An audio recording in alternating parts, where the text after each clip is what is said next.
దేవుడు క్రీస్తు ద్వారా ఈ లోకాన్ని తనతో సమాధానపరచుకోవాలని. 9వ వచనం, అదేమనగా దేవుడు వారి అపరాధములను వారి మీద మోపక క్రీస్తునందు లోకమును తనతో సమాధానపరచుకొనొచ్చు. ఆ సమాధాన వాక్యం మాకు అప్పగించాడు.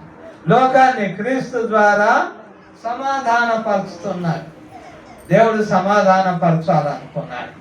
అందుకొరకే ఆయన నీ లోకానికి పంపాడు. అందుకొరకే దూత ఏమన్నాడనంటే, ఆయన ఇష్టలైన మనుషులకు సమాధానము. ఈ క్రిస్మస్ లో నాకు నీకు సమాధానం ఉన్నదా?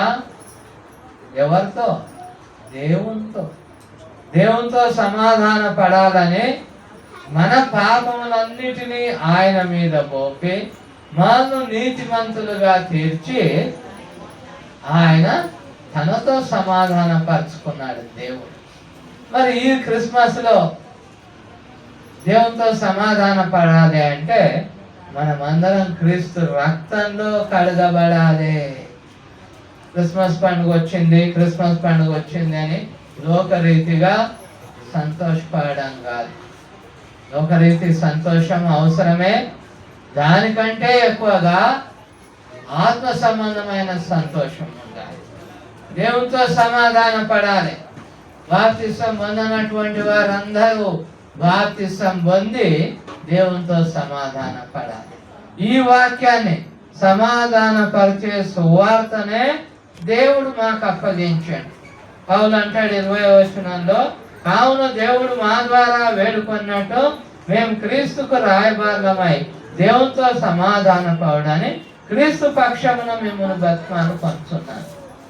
క్రీస్తు జన్మించి సమాధానం ఇస్తా అన్నాడు. క్రీస్తుకు రాయబారులుగా ఈ రోజు ఇక్కడ ఉన్న దేవుని సేవకులమైన మేము మిమ్మల్ని అందరినీ వేడుకునేది ఏమనంటే, ఈ క్రిస్మస్ లో నిజమైన క్రిస్మస్ నీకు సంతోషం రావాలంటే క్రీస్తు పక్షంగా మేము వేడుకుంటున్నాం. సమాధాన పడండి దేవునితో సమాధానం ఎట్లా వస్తుంది? క్రీస్తులో ఆయన రక్తంలో మనం కడగబడ్డప్పుడు. అందుకే మేము క్రీస్తుకు రాయబారులం. ఒక దేవుని సేవకుడు ఎవరు అని అంటే క్రీస్తు రాయబారి, క్రీస్తు మాటలను చెప్పేవాడు. ఈ క్రిస్మస్ లో దేవునితో సమాధాన పడుడని చెప్తూ ఉన్నారు. అంతేకాకుండా దూత చెప్పినట్టుగా ఆయన ఇష్టలైన మనుషులకి సమాధానం. మొట్టమొదట దేవునితో సమాధానం, తర్వాత అందరితో సమాధానం కలిగి ఉండడానికే ప్రభు తన ప్రాణం పెట్టాడు.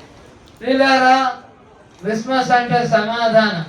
మొట్టమొదట దేవునితో సమాధాన పడి బాప్తిసం పొందిన వారైనా తామును పరిశీలించుకోవాలి. ఈ సంవత్సరం అంతా నేను ఎట్లా బ్రతికినా, ఏమి చేసినా, ఎట్లా ఉన్నా నాకు దేవునితో సమాధానం ఉన్నదా? యేసు ప్రభు పుట్టిండు అని చెప్పి ఇంటి మీద చుక్క పెట్టుకుంటే కాదు. మన ఇంట్లో పుట్టాలని అంటే మనం సమాధాన పడాలి. మన ఇంట్లో ఆయన జన్మించాలనంటే మన ఇంటిలోని వారందరూ ఆయనతో సమాధాన పడాలి. కాబట్టి ప్రియులారా, ఆ విధంగా సమాధాన పడాలి. అదే విధంగా కుటుంబాలలో, సంఘములో అందరిలో సమాధానం ఉండాలి. దేవుని వాక్యంలో మనం గమనించినట్టయితే ఎఫెసీయులకు రాయబడినటువంటి పత్రిక, ఎఫెసీ పత్రిక 2వ అధ్యాయం, ఎఫెసీ పత్రిక 2వ అధ్యాయంలో అపోస్తలుడైన పౌలు ఈ యొక్క సమాధానాన్ని గురించి ఆయన రాస్తూ ఉన్నాడు. 14వ వచనం నుండి చూస్తే, ఆయన మన సమాధానమై ఉండి. ఇక్కడ ఎఫెస్ అనే పట్టణంలో ఉన్నటువంటి దేవుని బిడ్డలకు రాస్తున్నారు.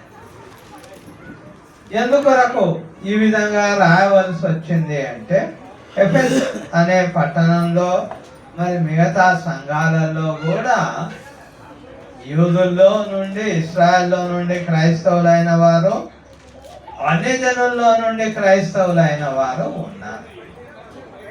సమస్య ఏమనంటే అన్యజనుల్లో నుండి క్రైస్తవులైన వారేమో కొన్నిసార్లు ఎక్కువసార్లు తప్పులలో ఉన్నారు, దేవుని బిడ్డలైన తర్వాత కూడా.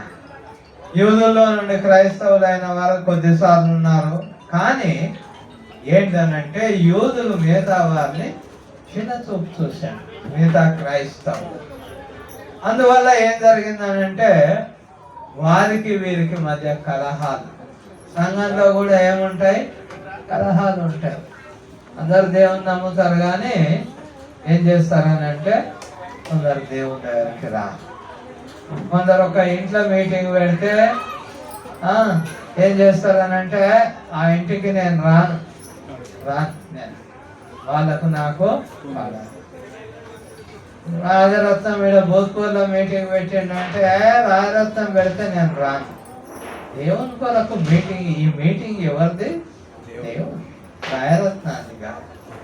క్రిస్మస్ నిజంగా నీవు క్రిస్మస్ని ఆచరించాలంటే సమాధాన పడి. ఇక్కడ అందుకొరకే వాళ్ళకి ఏం చెప్తున్నాడనంటే ఆయన మన సమాధానమై ఉండి ఏం చేసిండు? మీకును మాకును ఉండిన ద్వేషమును, మనుషుల మధ్య ద్వేషం ఉంటే సిలువలో దాన్ని తీసేసేయండి, ఆ పాపాన్ని క్షమించండి. ఈరోజు తిరిగి ఆ పాపంలో మనం ఉండకూడదు. ద్వేషించడం అనే పాపం, అసూయ అనే పాపం, అవన్నీ ఏది కూడా ఉండకూడదు. ఆయనకి ఇష్టలైన మనుషులకు ఇష్టలు అని ఎందుకు అన్నాడు? అందరు క్షమిస్తారా? ఎవరు క్షమించరు. పైకి మాత్రం బాగానే ఉంటారు. మనుషుల ఈర్ష్య, మనుషుల కోపం, మనుషుల అసూయ ఎన్నో ఉంటాయి. అవి ఎప్పుడు బయటపడతాయి? ఇటువంటి సమయాలలోనే బయటపడతాయి.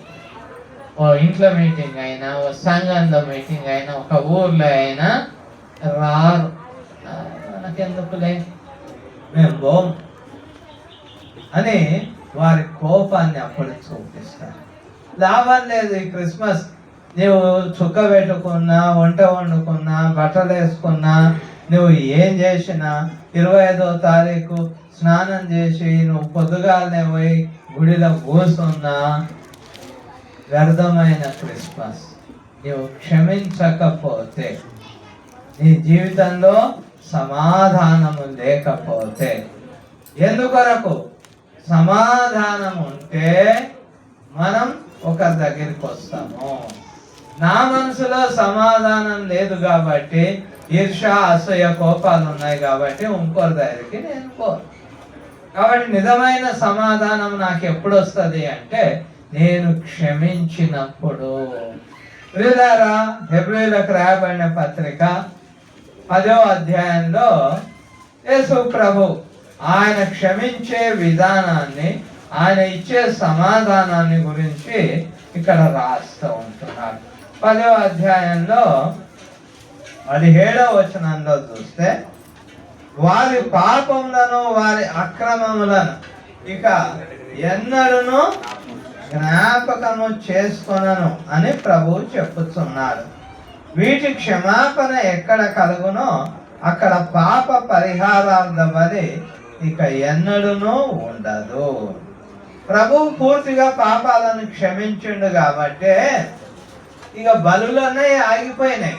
పాప పరిహారార్థ బలి లేదు. ఇప్పుడు ఆయనే బలి అయింది సమాధానం ఇవ్వడానికి. ఒక విషయం. రెండో విషయము, ఆయన వారి పాపములను అక్రమములను ఎన్నడూ జ్ఞాపకం చేసుకొని అన్నాడు. క్షమిస్తే మనం ఎప్పుడు జ్ఞాపకం చేసుకోం, మర్చిపోతాం. పిల్లల్ని చూడండి, పిల్లలు ఆడుకుంటూ ఉంటారు. ఓ పిల్లగాడు ఇంకో చిన్నోని కొడితే వాడు ఏడుస్తాడు, తిరిగి కొడతాడు. కానీ కొద్దిసేపటికి మళ్ళీ ఇద్దరు కలిసి ఆడుకుంటారు. అందుకొరకే యేసు ప్రభు మత్తయి 18లో ఏమన్నాడు అంటే, మీరు మనసు మార్పు నొంది బిడ్డల వంటి వారు అయితేనే కానీ పరలోక రాజ్యంలో ప్రవేశించరు. కాబట్టి ప్రియులారా, ఈ క్రిస్మస్లో క్షమించాలి. సంఘంలోని వారిని, నీ కుటుంబంలోని వారిని, అందరినీ క్షమించు. అత్త కోడలను క్షమించాలి, కోడలు అత్తను క్షమించాలి, తండ్రి కొడుకును క్షమించాలి, కొడుకు తండ్రిని క్షమించి అప్పుడు 25వ తేదీ వస్తే అది నిజమైన క్రిస్మస్. అది లేకుండా లోకరీతిగా పండుగ అని లోకరీతిగా ఆచరిస్తే లాభం లేదు. లోకరీతిగా ఆచరించే వాళ్ళు చాలా మంది ఉన్నారు. అందుకొరకే ఒకటి పెట్టిన డే బాక్సింగ్ డే అని.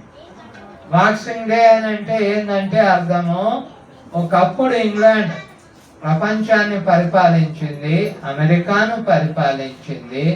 అయితే అమెరికాకు ఇంగ్లాండ్లో ఉన్న క్రైస్తవులు బాక్సులలో పెట్టెలలో బహుమానం పంపితే అది 26వ తేదీ చేరేది సాధారణంగా. అప్పుడు ఆ బాక్సులు తీసుకొని అందరు బహుమానాలు పంచుకున్నారు.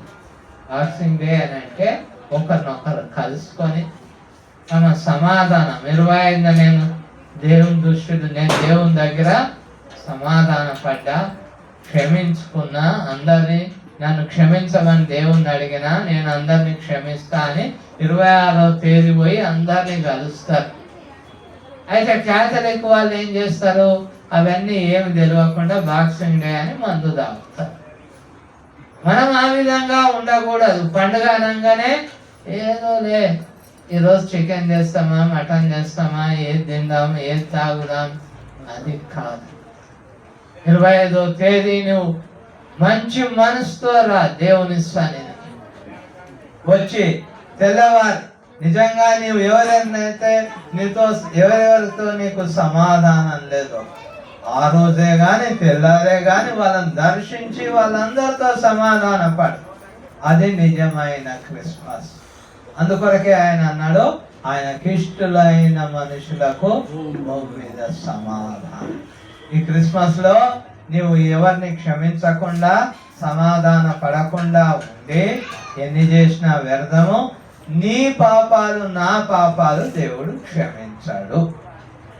దేవుడు ఇంత గొప్ప రక్షణ ఇచ్చి కూడా ఒక షరతు పెట్టిండు, ఒక కండిషన్. దేవుడు లోకానికి వచ్చిండు, తన ప్రాణాన్నే ఇచ్చాడు, తను తాను తగ్గించుకున్నాడు. దేవుడై ఉండి ఫిలిప్పీ పత్రిక 2వ అధ్యాయం 5వ వచనంలో చూస్తే ఆయన దేవుడై ఉండి దేవునితో ఉండుట సమానమైన ఉండుట గొప్ప భాగ్యమని ఎంచక తను తాను రిక్తునిగా చేసుకొని ఈ లోకానికి వచ్చిండని 9వ వచనం వరకు రాస్తున్నాడు. అంటే తగ్గించుకోవాలి, క్రిస్మస్ లో తగ్గించుకోవాలి. దేవుడు తగ్గించుకొని ఈ లోకంలో వచ్చాడు. చూడండి ఫిలిప్పీ పత్రిక 2వ అధ్యాయం 5వ వచనం. క్రీస్తు యేసునకు కలిగిన ఈ మనస్సు మేలును కలిగి ఉండి ఆయన దేవుని స్వరూపము కలిగిన వాడై ఉండి దేవునితో సమాధానంగా ఉండుట విడిచిపెట్టకూడని భాగ్యమని ఎంచుకొనలేదు గాని మనుష్యుల పోలికగా పుట్టి దాసుని స్వరూపమును ధరించుకొని తను తానే రిక్తునిగా చేసుకొనెను. మరియు పై భాగం కూడా చదవండి. మొదట వచనం. కావున క్రీస్తునందు ఏ హెచ్చరికను ప్రేమ వలన ఆదరణైనను ఆత్మయందు ఏ సహవాసమైనను ఏ దయారసమైనను వాత్సల్యమైనను ఉన్న ఎడల మీరు ఏక మనస్కులగునట్లుగా ఏక ప్రేమ కలిగి ఏక భావం గలవారుగా ఉండి ఒక్కదాని అందే మనస్సు నా సంతోషమును సంపూర్ణము చేయుడి. ఒక్కదాని అందే మనసు ఏక మనసు, కక్షలు లేకుండా ఉండాలి, తగ్గించుకోవాలి. అందుకొరకే క్రీస్తు యేసు కలిగిన మనసు కలిగి ఉండండి. ఆయన తగ్గించుకున్నాడు. ఈ క్రిస్మస్ లో మనం తగ్గించుకోవాలి. అది నిజమైన క్రిస్మస్.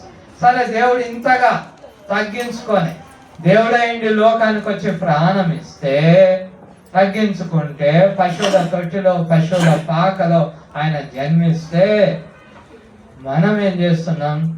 ఆ గొప్ప రక్షణను నిర్లక్ష్యం చేసి ఒకరినొకరిని క్షమించుకోవడానికి దేవుడు లోకాన్ని తగ్గించుకొని వచ్చి తన ప్రాణం ఇచ్చిన రక్షణ ఉచితమని చెప్పిన ఒక షరతు పెట్టింది. ఏందయ్యా ఆ షరతు అని అంటే లూకాసు వార్త 6వ అధ్యాయం 38వ వచనంలో ఆ మాట, మొదటి మాటనే ఆ మాటను మనం క్షమించుడి అప్పుడు మీరు క్షమింపబడుదురు. చాలు. క్షమించుడి, అప్పుడు మీరు క్షమించబడు. ఎవరు మనల్ని క్షమించేది? దేవుడు, యేసు ప్రభు. నేను ప్రాణం పెట్టినా సరే తగ్గించుకొని మిమ్మల్ని క్షమించాలనంటే, మీ పాపాలను క్షమించాలనంటే మీరు క్షమించండి. ఎవరిని క్షమించాలి? మనం ఎవరైతే మన ఎడల తప్పు చేసిందో అనుకుంటున్నామో, సరే అది తప్పో ఒప్పో, ఎవడు చేసిన పని వాని దృష్టిలో అది కరెక్టే అనిపిస్తుంది, ఎదుటోందే తప్పు అనిపిస్తుంది. ఆదాము కనిపించినట్టు, ఆదామా ఏం చేస్తేవి అంటే, నువ్వు ఇచ్చిన స్త్రీ ఎందుకు ఇస్తేవి? స్త్రీ ఈమె పోయే పండు తెచ్చే నేను తింటి, నీదే తప్పు దేవా అన్నట్టుగా తప్పు చేసి కూడా ఎదుటోందే తప్పు అంటాం మనం. ఎప్పుడైనా మనది తప్పు అని ఎప్పుడు ఒప్పుకో. అందుకే ఒప్పుకోవాలి, క్షమించాలి. సరే నువ్వు తప్పు ఒప్పుకున్నా ఒప్పుకోకపోయినా, ఎటువడే తప్పు చేసిండు అనుకున్నా, నువ్వు అని క్షమించు, అప్పుడు నేను నిన్ను క్షమిస్తా. ప్రేమైన దేవుని బిడ్డలారా, మరి ఈ సమయంలో మనం గమనించినట్టయితే మనం క్షమించాలి. చివరిగా ప్రియులారా, సమయం ఎక్కువైంది కాబట్టి ఒక మాట మరి చూసినట్టయితే, ఆనాడు యేసు ప్రభు ఈ లోకంలో జన్మ